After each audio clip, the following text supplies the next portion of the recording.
Maria Santos wiped the sweat from her forehead as she loaded another heavy box onto her delivery truck. The morning sun was already blazing hot in the small border town of San Miguel, and she had 15 more stops before noon. At 23, she had been working as a package delivery driver for 3 years, ever since her father died in a construction accident and left her to support her younger brother and sick mother. The townspeople knew her well, though not always kindly. "There goes package girl again," they would whisper as she struggled with oversized parcels twice her weight. Some laughed when they saw her tiny frame wrestling with furniture deliveries. Others shook their heads, wondering why such a pretty, young woman chose such hard work instead of finding a husband like other girls her age. Maria didn't care what they said. Every peso she earned meant food on the table, medicine for her mother's diabetes, and school supplies for her 15-year-old brother Carlos. She had dreams once, of becoming a teacher, maybe even going to university in the capital. But life had other plans, and she learned to find pride in her work, even when her back ached and her hands were covered in cuts from cardboard boxes. Her delivery route took her through the roughest parts of town, where drug dealers controlled the streets and honest people stayed indoors after dark. The local cartel Los Serpientes had been growing bolder lately. They demanded protection money from businesses, recruited young men with promises of easy cash, and turned the once peaceful town into a place where gunshots echoed through the night. Maria had learned to be invisible in these neighborhoods. She kept her head down, made her deliveries quickly, and never asked questions about the suspicious packages she sometimes had to deliver to unmarked houses. Her supervisor, Don Roberto, had warned her that asking too many questions could be dangerous for someone in her position. One Tuesday morning, Maria received an unusual delivery request. The package was small but surprisingly heavy, addressed to a house on Calle Muerte, Death Street, the most dangerous part of San Miguel. The sender's information was smudged, and there was no return address. Don Roberto seemed nervous when he handed it to her, avoiding eye contact and mumbling something about being extra careful. As Maria drove through the narrow streets toward Death Street, she noticed more armed men than usual standing on corners. They watched her truck with suspicious eyes, their hands resting on weapons tucked into their waistbands. The air felt thick with tension, like the moments before a thunderstorm.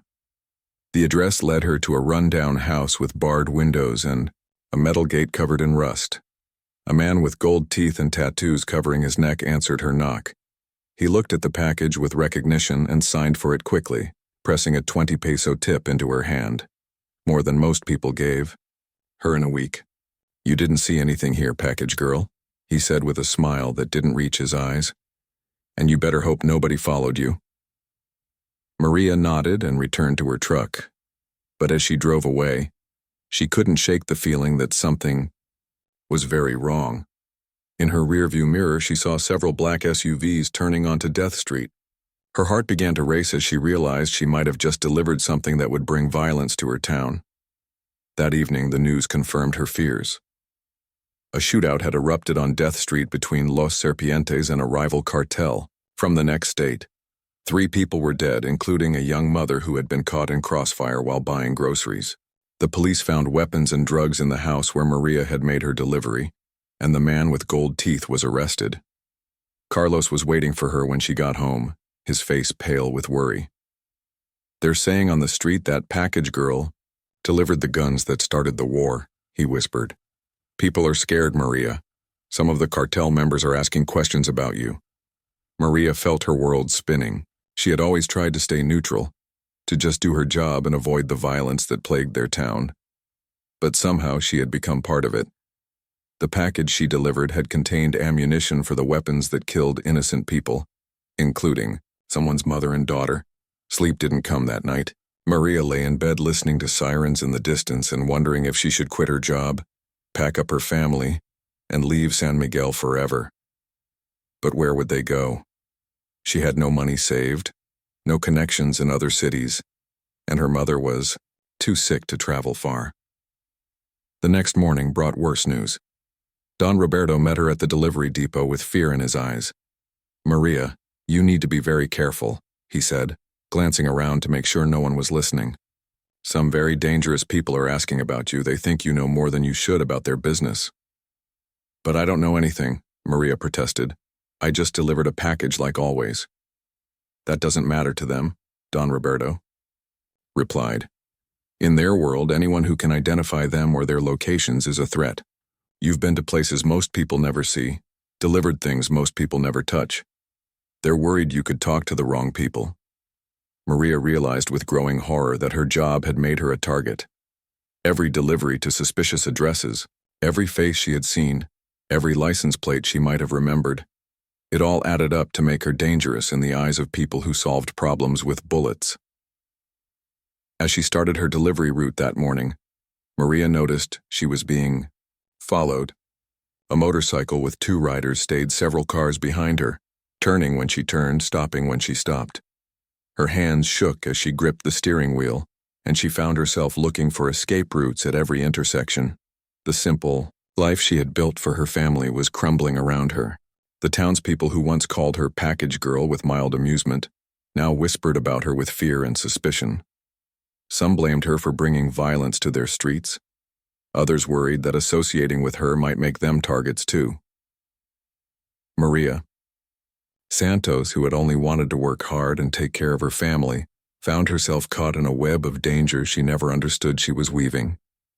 The packages she delivered with such dedication had connected her to a world where loyalty was bought with blood, and silence was the only currency that mattered.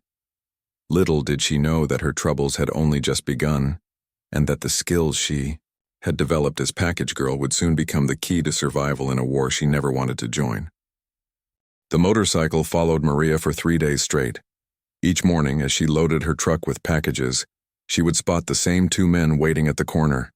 They never got too close, but they were always there, watching her every move like predators studying their prey. Maria's mother, Elena, noticed her daughter's nervousness immediately. "Mija, you look like you haven't slept in weeks," she said while stirring a pot of beans on their small stove. "What's troubling you?" Maria wanted to tell her everything, but she couldn't bear to add more worry to her mother's already difficult life. Elena had enough problems managing her diabetes with their limited income for medication. Instead, Maria forced a smile and claimed she was just tired from work. But Carlos wasn't fooled.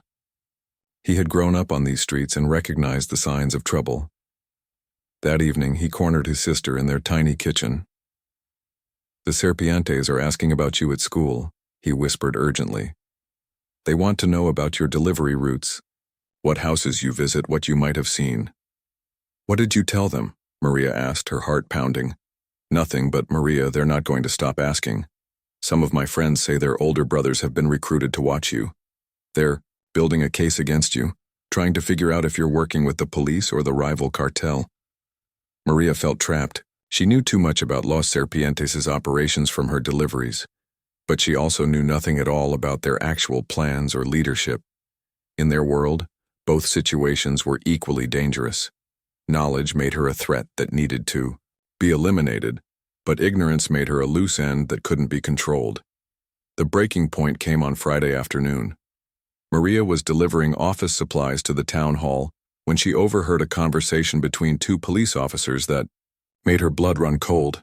"The federal agents are coming next week," one officer was saying to the other. "They want a list of everyone who might have information about Los Serpientes' weapon suppliers. Anyone who's been inside their safe houses, seen their faces, knows their routines." "What about that delivery girl, package girl? She's been to more cartel locations than anyone else in town. Already on the list. They want to bring her in for questioning first thing Monday morning." Maria's hands trembled as she continued unpacking boxes, pretending she hadn't heard anything. The police wanted to use her as an informant, but cooperating with them would be a death sentence. Los Serpientes would never believe she had no choice in the matter. They would assume she had been working with law enforcement all along. That weekend, Maria barely left her house. She called in sick to work, claiming she had stomach problems. Don Roberto's voice sounded strained when he accepted her excuse, and she wondered if he knew about the police investigation too. Sunday evening brought the worst news yet. Carlos burst through their front door with tears in his eyes. "Maria, They killed Joaquin Morales, he gasped. Joaquin was another delivery driver who worked for a competing company. He had been found shot dead in his truck on the outskirts of town. According to Carlos's friends on the street, Los Serpientes suspected him of talking to authorities about their drug shipments. They left a note on his body, Carlos continued, his voice shaking. It said, "This is what happens to snitches and those who help them. Maria, everyone knows you'll be next if the police try to make you talk." That night, Maria made the hardest decision of her life. She couldn't run away and leave her family defenseless, but she also couldn't stay and wait to be murdered. She needed help, but everyone she might trust was either too scared or too connected to the dangerous world she was trapped in. As she lay awake listening to her mother cough in the next room, Maria remembered something her father used to say. When you're caught between two fires, sometimes the only way out is to start your own fire. Early Monday morning, before the sun rose, Maria snuck out of her house and drove to the old church, on the hill overlooking San Miguel. Father Miguel had baptized her as a baby and had always been kind to her family, even when they couldn't afford to put much money in the collection plate. She found him sweeping the steps, preparing for morning Mass. His weathered face showed concern when he saw her troubled expression. "Father, I need to ask you something, and I need you to promise you'll keep it secret," Maria began. "You know I will, child. What's troubling you?" Maria told him everything. The suspicious deliveries, the police investigation, the threats, from Los Serpientes and Joaquin's murder. Father Miguel listened without interruption, his expression growing more serious with each detail. "There is someone you should meet," he said finally. "Someone who might be able to help you, though. The path won't be easy." He led her to the back of the church, to a small room where he sometimes counseled troubled parishioners. Sitting in the corner, nearly invisible in the shadows, was a woman Maria had never seen before. She appeared to be in her 30s, with short dark hair and scars on her hands that suggested a hard life. "This is Isabella Vega," Father Miguel said. "She has experience with situations like yours." Isabella studied Maria with intelligent eyes that seemed to see everything. "You're the delivery girl everyone's talking about," she said. Her voice was calm, but carried an authority that made Maria pay attention. "I don't know who you are," Maria replied, "but Father Miguel says you can help me." "I used to be a federal agent," Isabella explained. "I specialized in infiltrating cartel operations, but I quit after my partner was killed, and now I help people who get caught in situations they didn't create." Isabella leaned forward, her gaze intense. "Here's the truth, Maria. The police can't protect you, and running away will only delay the inevitable. Los Serpientes have connections everywhere in this region, but there might be another way." "What do you mean?" "You know things about their operations that could bring them down permanently. Not just information. You know their routines, their security habits, their weaknesses. With the right training and support, you could become more than just a witness. You could become the person who ends their control over this town." Maria stared at her in disbelief. "You're talking about fighting them? I'm just a delivery driver.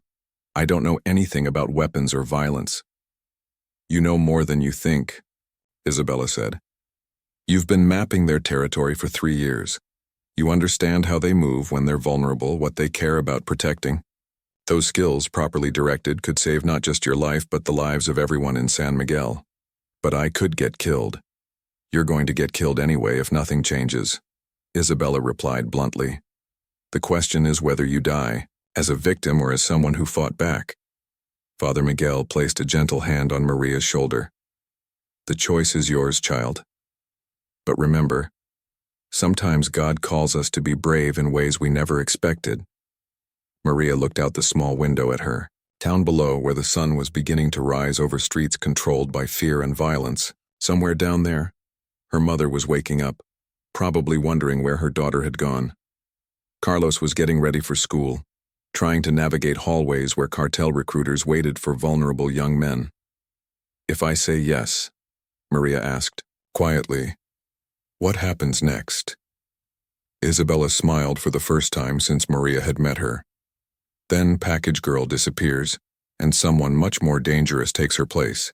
Maria's training began immediately. Isabella drove her to an abandoned ranch 30 kilometers outside San Miguel, where the former federal agent had established a hidden camp. The property belonged to Father Miguel's cousin, a man who had lost 2 sons to cartel violence and was eager to help anyone fighting back. "Forget everything you think you know about being safe," Isabella said as they walked through the dusty compound. "Your old strategy of staying invisible kept you alive for 3 years, but now invisibility means death. You need to become someone. Los Serpientes fear instead of someone they want to eliminate." The first week was the hardest of Maria's life.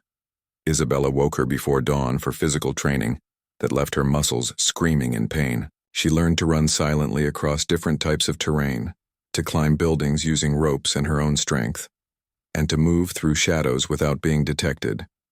"Your delivery job actually taught you valuable skills," Isabella explained during a break between exercises. "You learned to read neighborhoods, to spot when something was wrong, to remember faces and locations.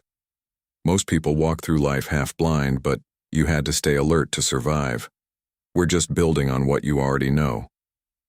But the physical training was nothing compared to learning about weapons. Maria had never held a gun before, and her hands shook the first time Isabella placed a pistol in her palm. "This isn't about becoming a killer," Isabella said, noticing Maria's fear. "This is about having options when someone tries to kill you. A gun is just a tool, like your delivery truck or your smartphone. The difference is that this tool might save your life."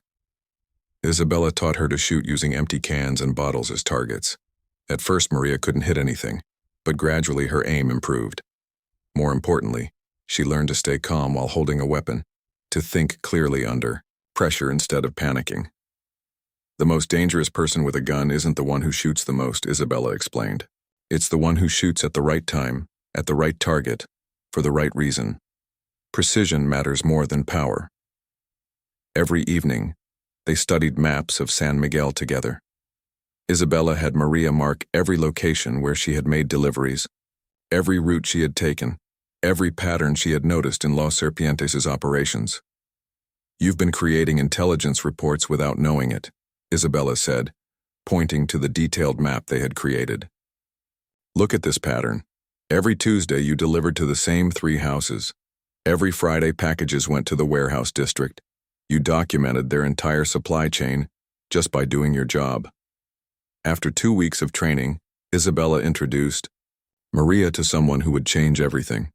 Captain Ricardo Herrera, a sniper with the Mexican Army's Special Forces unit. He had been tracking Los Serpientes for months, trying to find a way to penetrate their security and eliminate their leadership. "Isabella tells me you know these criminals better than anyone," Captain Herrera said when they met. He was a quiet man with steady hands and eyes that missed nothing. "But knowing their habits isn't enough. We need someone inside their operations, someone they trust." "They don't trust me," Maria protested. "They want to kill me."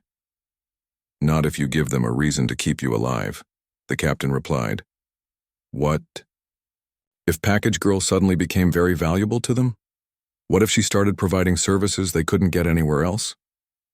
Isabella spread a new map on the table, this one showing the entire region around San Miguel. Los Serpientes are at war with 2 other cartels. They need intelligence about enemy movements, safe routes for their shipments, and reliable communication between their scattered operations. You could become their courier, their scout, their eyes and ears. Maria stared at them in horror. "You want me to actually work for them? To become one of them?" "We want you to pretend to work for them," Captain Herrera corrected. "Every piece of information they give you, every location they send you to, every person they trust you to contact, all of that becomes intelligence we can use against them. And when they figure out I'm a spy, that's where my skills come in," the captain said calmly. "I'll be watching over you from a distance. When the situation becomes too dangerous, I'll create opportunities for you to escape. And when we finally have enough evidence to destroy their entire network, I'll make sure their leaders can't hurt you or anyone else ever again." The plan terrified Maria, but she realized it might be her only chance to protect her family and her town. Over the next week, Isabella helped her develop a cover story that would make her valuable to Los Serpientes. The story was simple but believable. Maria had been arrested by federal agents and threatened with prison unless she cooperated with their investigation. Panicked and desperate to protect her family, she had agreed to spy on Los Serpientes and report their activities to the authorities. But now she realized the agents couldn't protect her, and she wanted to switch sides before it was too late. They'll be suspicious at first, Isabella warned, but cartels love recruiting people who have access to law enforcement information. If you can convince them that you're a double agent working for them instead of against them, they'll protect you from the federal investigation. To make the story convincing, Isabella arranged for Maria to be arrested publicly. Captain Herrera's contacts in the federal police staged a dramatic scene outside her house, with neighbors watching as Maria was handcuffed and taken away in an official vehicle. She was released after 6 hours, long enough for word to spread through San Miguel that Package Girl had been captured by federal agents.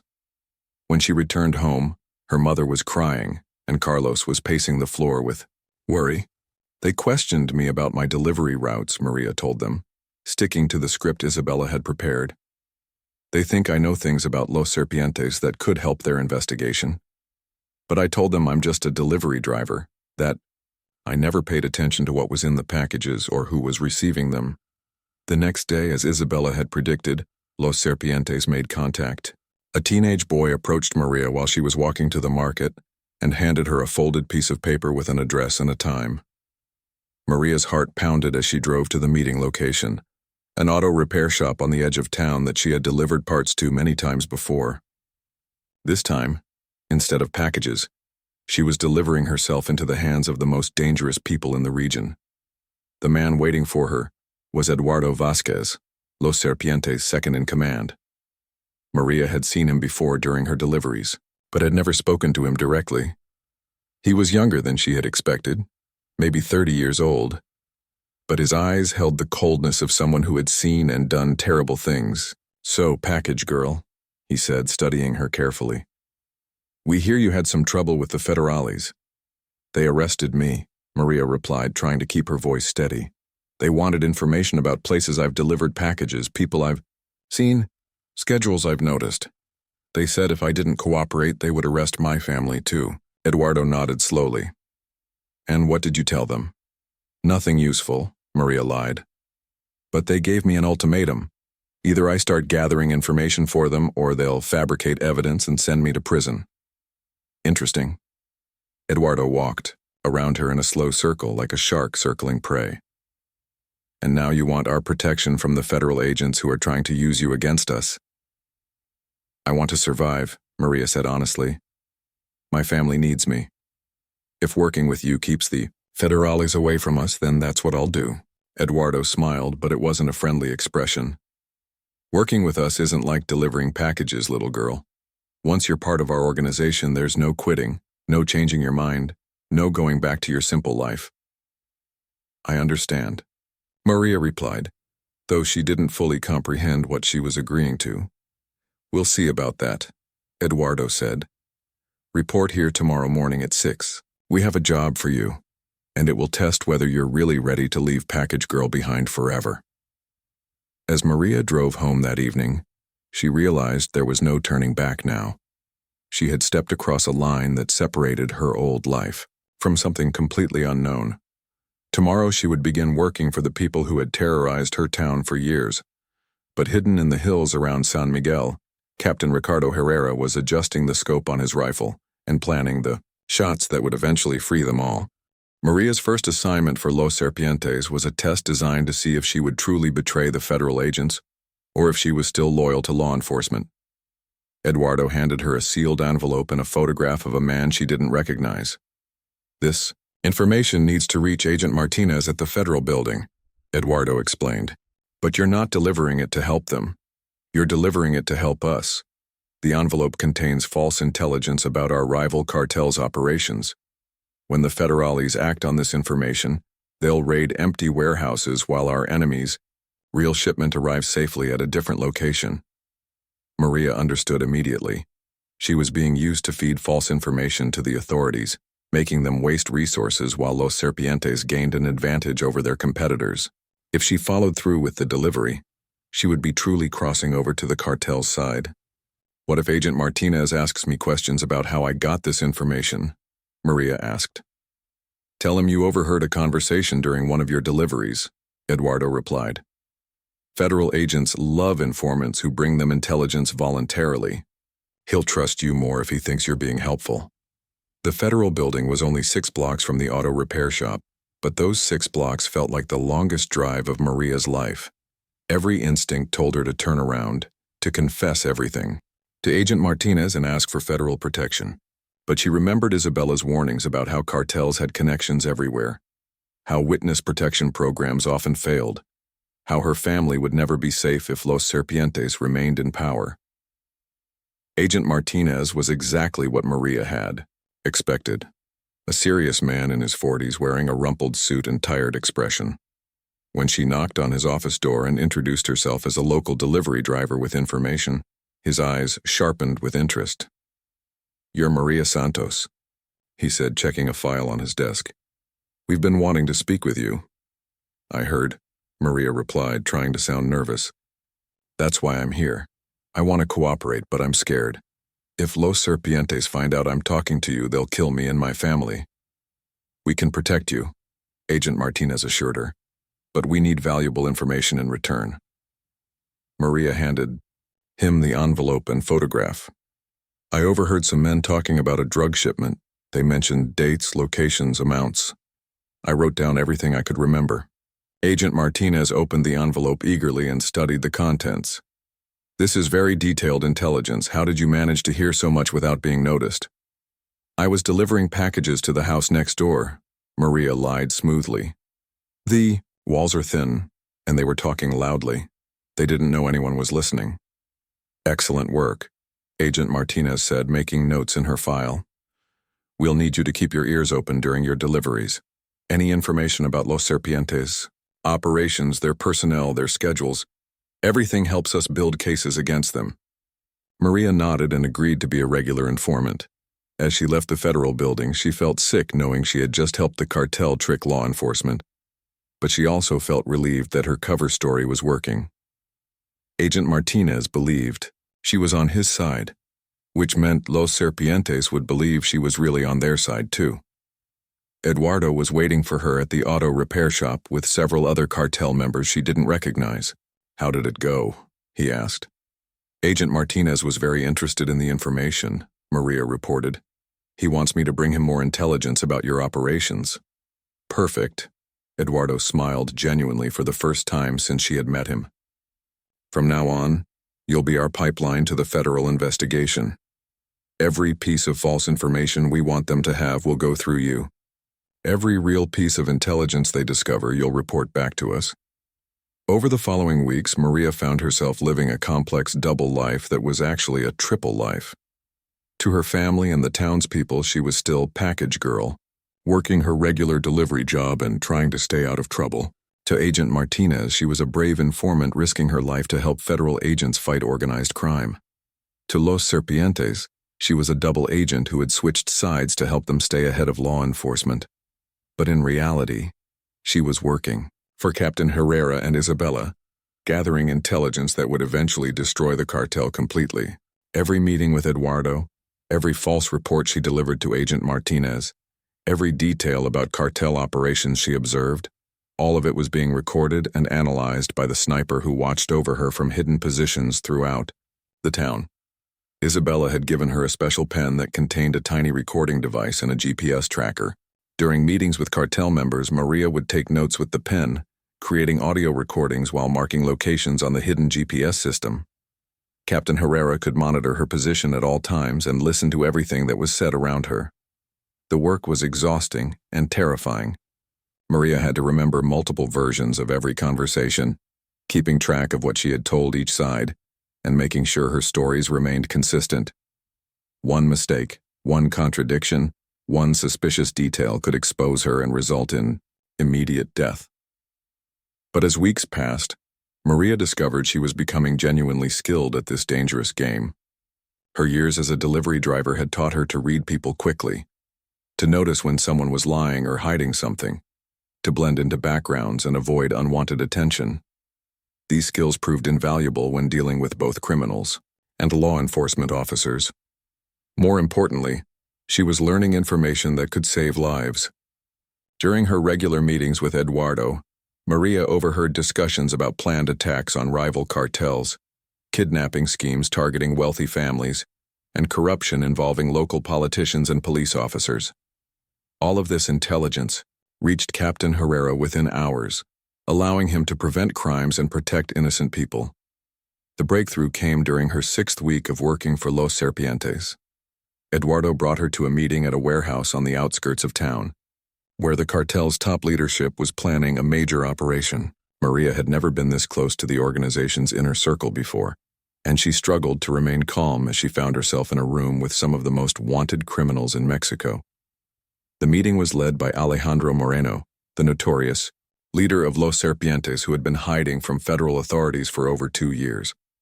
Maria had seen his photograph on wanted posters, but seeing him in person was shocking. He was smaller than she had expected, almost ordinary looking, but when he spoke, everyone in the room listened with the attention of people who knew their lives depended on his approval.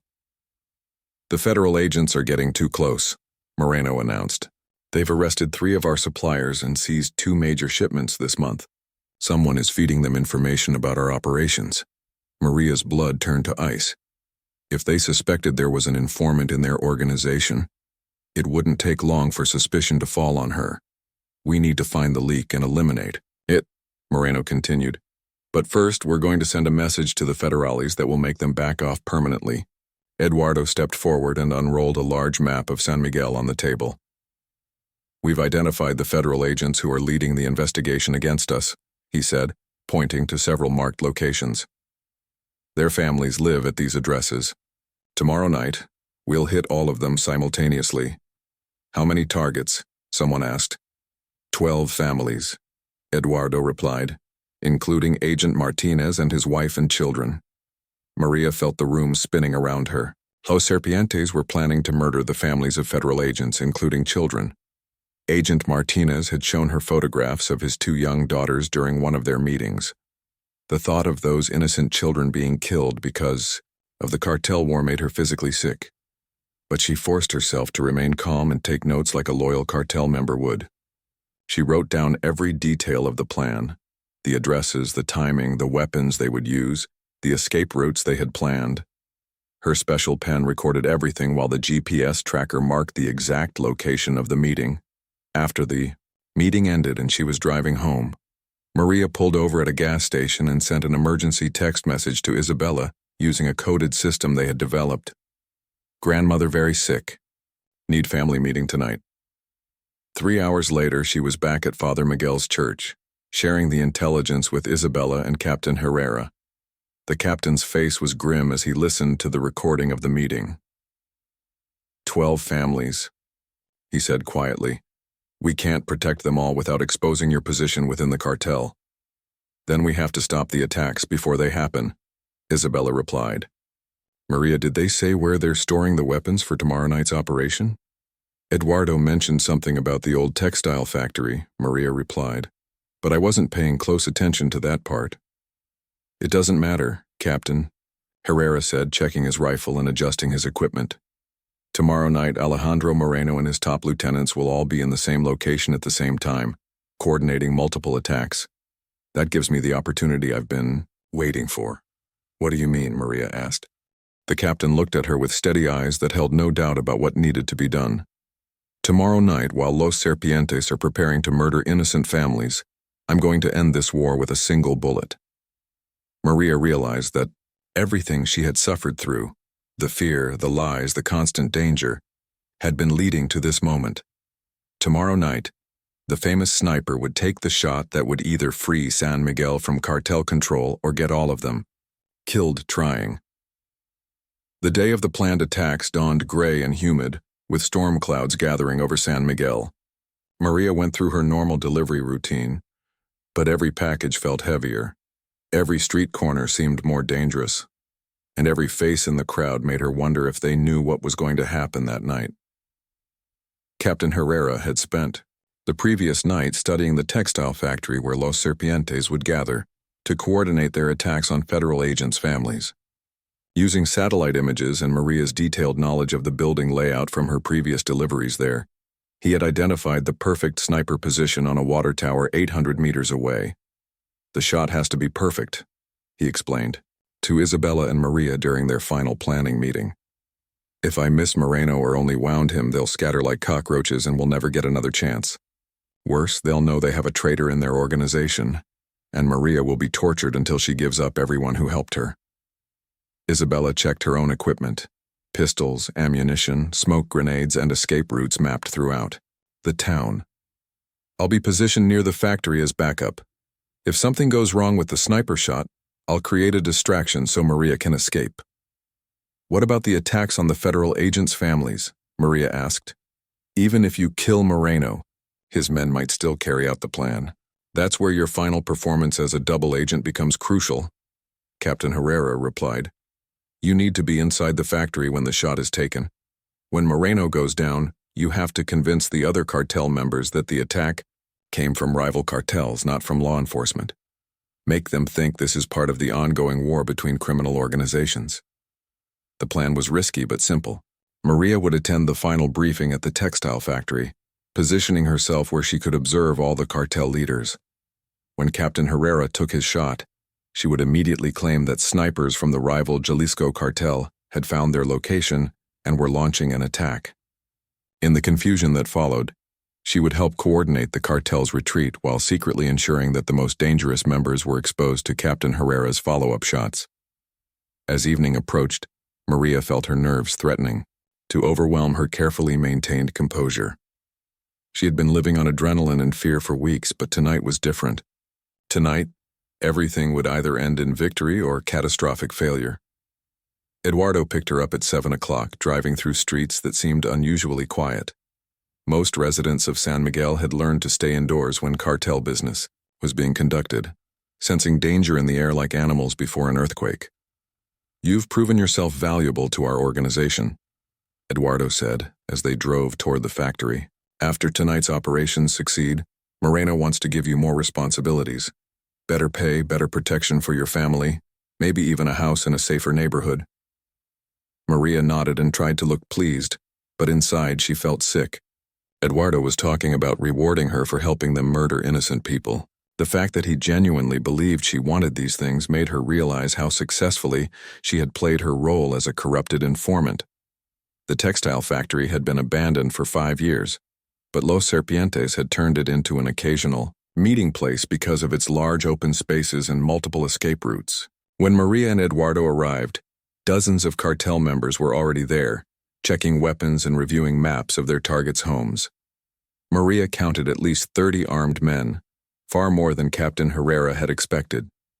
Her heart sank as she realized that even if the sniper successfully killed Moreno, the remaining cartel members might still be organized enough to carry out the attacks on federal agents' families. Alejandro Moreno stood at the center of the factory floor, surrounded by his top lieutenants. He was wearing a bulletproof vest and had 2 bodyguards positioned near him at all times. Maria wondered if Captain Herrera had accounted for these security measures when planning his shot. "Welcome, package girl," Moreno said when he noticed Maria approaching. "Eduardo tells me you've been very helpful in keeping us informed about federal activities." "I'm happy to serve the organization," Maria replied, hoping her voice didn't betray her terror. "Good. Tonight you'll have a chance to prove your loyalty even further." Moreno gestured to a table covered with police radios and scanning equipment. "We've intercepted federal communications, and we need someone who understands their procedures to monitor their frequencies during our operations." Maria's blood went cold. Moreno wanted her to listen to police communications while his men murdered innocent families. She would hear the screams, the panic, the desperate calls for help, all while pretending to be on the cartel's side. But she also realized this assignment might be an opportunity. If she was monitoring police radios, she could potentially warn the targeted families or coordinate with law enforcement to prevent some of the attacks. "I'll do whatever you need," she told Moreno. 8 o'clock came and went with no sign of Captain Herrera's shot. Maria began to worry that something had gone wrong with the plan. Maybe the captain couldn't get a clear shot through the factory's windows. Maybe he had been discovered by cartel lookouts. Maybe he had decided the mission was too dangerous and had aborted. At 8:15, Moreno began giving final instructions to his attack teams. "Remember, we want to send a message, not just kill people," he said. "Make sure the federal agents know exactly why their families are dying. Make sure they understand that interfering with our business has consequences." The cartel members checked their watches and prepared to leave for their assigned targets. Maria realized with growing horror that Captain Herrera's window of opportunity was closing. In another few minutes, the killers would scatter across town and it would be too late to stop them. At 8:17, the lights in the factory suddenly went out. Emergency lighting kicked in a few seconds later. But in that brief moment of total darkness, Maria heard a sound that made her heart leap with hope, the distant crack of a high-powered rifle echoing across the industrial district. "Sniper!" someone shouted. Chaos erupted in the factory as cartel members dove for cover and began firing blindly toward the windows. Maria threw herself behind a concrete pillar and waited for her moment to act. Through the confusion, she heard Eduardo's voice. "It's the Jalisco cartel. They found our location." This was exactly what Captain Herrera had hoped would happen. The cartel members' first assumption was that they were under attack by rival criminals, not by law enforcement. Maria seized the opportunity to reinforce this belief. "I saw muzzle flashes from multiple positions," she shouted. "They have us surrounded." More shots rang out from Captain Herrera's position, and Maria saw 2 more cartel members fall. The sniper was systematically eliminating Los Serpientes' leadership while they focused on defending against an attack that was coming from a completely different direction than they expected. But something went wrong with the plan. Instead of retreating as expected, some of the cartel members began organizing a counterattack. A man named Vicente, one of Moreno's most trusted lieutenants, started shouting orders for teams to advance on the sniper's position. "We can't let them pin us down here," Vicente yelled. "Rodriguez, take 5 men and circle around to the water tower. Martinez, get on the radio and call for reinforcements." Maria realized that Captain Herrera was about to be overwhelmed by superior numbers. The sniper had successfully eliminated several targets, but now he was trapped in his position with dozens of armed criminals converging on him. This was the moment Isabella had prepared her for, the moment when Maria would have to stop being a passive observer and become an active participant in the fight. Maria remembered the weapons training Isabella had given her, the lessons about staying calm under pressure, the skills she had developed for thinking quickly in dangerous situations. She looked around the factory and spotted exactly what she needed. Near the electrical panel where the lights had been shut off, she saw several boxes of industrial chemicals left over from the factory's operating days. Isabella had taught her about improvised explosives and how everyday materials could become weapons in the right hands. Working quickly while the cartel members were focused on the sniper attack, Maria gathered the chemicals and combined them in a metal container she found among the factory equipment. She wasn't trying to build a bomb. She was trying to create a massive smokescreen that would give Captain Herrera cover to escape and confuse the cartel members enough to prevent their attacks on the federal agents' families. As she worked, Maria could hear Vicente coordinating the assault on Captain Herrera's position. "He's alone up there. We can take him if we move fast." Maria finished her improvised smoke device and looked for the best place to deploy it. She needed something that would create maximum confusion and force the cartel members to abandon their plans for the night. Then she heard the sound that changed everything, the distinctive whistle of an incoming artillery shell. Captain Herrera hadn't come alone. He had called in support from his military unit, and now the Mexican army was about to level the entire textile factory with everyone inside. Maria had 30 seconds to save her own life and ensure that Los Serpientes could never threaten San Miguel again. The whistling sound grew louder, and Maria realized she had misidentified it. It wasn't artillery, it was a drone, and it was heading straight for the factory. Captain Herrera had called in an unmanned aircraft equipped with precision missiles to eliminate the remaining cartel leadership while giving himself cover to escape. Maria activated her improvised smoke device and threw it toward the center of The factory floor where the largest concentration of cartel members were still trying to organize their counterattack. Thick, choking smoke immediately began pouring from the container, filling the air with a gray fog that made it impossible to see more than a few feet in any direction. The drone strike hit the factory's north wall with devastating precision, collapsing part of the building and creating an escape route for Maria, while eliminating Vicente and his assault team. The explosion threw everyone to the ground and turned the organized cartel operation into complete chaos. Through the smoke and debris, Maria could hear cartel members screaming orders at each other, but no one knew who was giving commands or which direction to go. Some were trying to escape through the damaged wall, others were firing randomly into the smoke, and a few were attempting to reach their vehicles in the parking lot. Maria crawled toward the emergency exit she had identified. During her earlier visits to the factory, her training with Isabella had prepared her for exactly this situation, moving through smoke and debris while staying low to avoid gunfire. She could hear Captain Herrera's rifle continuing to fire from his position on the water tower, picking off cartel members who exposed themselves while trying to flee. As she reached the exit, Maria heard a familiar voice calling her name. It was Eduardo somewhere in the smoke behind her. "Package girl, where are you? We need to get out of here." For a moment, Maria hesitated. Eduardo had treated her with respect during her time working for Los Serpientes. He genuinely believed she was on their side, and he was trying to save her life. But she remembered the families he had planned to murder tonight, the innocent children who would have died because of his orders. "I'm over here," she called back.